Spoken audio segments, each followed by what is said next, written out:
Και τώρα, έρωτας και τιμωρία, πειρασμός και προδοσία, παύλα ή κατατραγμένη. Ένα βουκολικό δράμα με μεγαλοαστικές εξάρσεις. 15ο επεισόδιο. Στο προηγούμενο επεισόδιο, η Ρουμπλιόβα ανακοινώνει τηλεφωνικώς στον Ασημάκη Γιούλμπαχτσε πως θέλει να αγοράσει το 50% της περιουσίας του με την κληρονομιά που πήρε από τη θεία Μποζούλτα.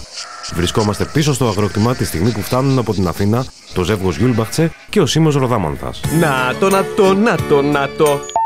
Ρουμπλιοβάκι μου γλυκό, επέστρεψες. Πού να πάρει, γύρισες καλέ. Γιατί δεν έμεινες εκεί στη Μόσχα να πας στα Καλυστία να βγεις μια ζουρουσία? Ναι, η αχιβάδα μου θα έβγαινε σίγουρα top, miss, star και young μαζί. Ασημάκι τα νεύρα μου, σκάσει! Πριβιέτ κύριο Σιμάκη, πριβιέτ κυρία Κορνηλία. Πώς μου κάνετε, όλα καλά? Και τα ύφος εδούλα. Μίλα καλύτερα καλέ. Άιντε, μη φορτώσω η φρεσκούχα ανανεωμένη. Μη το αποπέρνεις το λουλούδι βρε τσουκνίδα, οχιά. Δεν πειράζει κύριο Σιμάκη.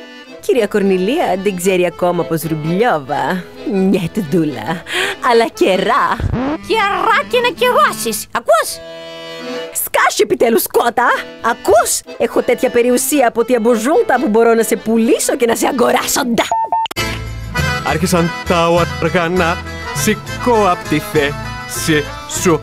Μην τα λες κι εσύ έτσι απότομα αυτά βρε κύκνε μου ξανθέ. Ασημάκι! Μήπως σκάσει η νυφίτσα της στέπας? Έξω καλέ, μ' ακούς? Έξω! Εσύ έξω ξεπασμένη, ακούς? Ρουμπλιόβα πλέον ιδιοκτήτρια αγρόκτημα 50%.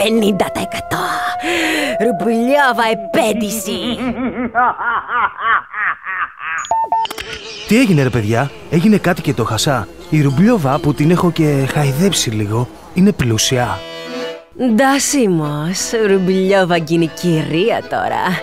Και κρατήσει Σίμο, γιατί Σίμο είναι τίγκρι στο κρέμ. Στο αγρόκτημα ήθελα να πω. Αυτό ήταν. Σβήνου! Χάνουμε! Παραπέου λιώνω σαπίζω! Πέφτου! Αρκετά άκουσα ο γεωκτήμονας. Τέλος, ο κάθε κατεργάρης στον πάγκο του. Τίγρης, 50%, λιποθυμίες. Εγώ είμαι ο άντρας του σπιτιού. Είμαι. Ακούτε? Εγώ. Πώς θα αντιδράσει ο γεωκτήμονας Γιούλμπαχτσε σε όλα αυτά που ακούστηκαν? Η συνέχεια στο επόμενο.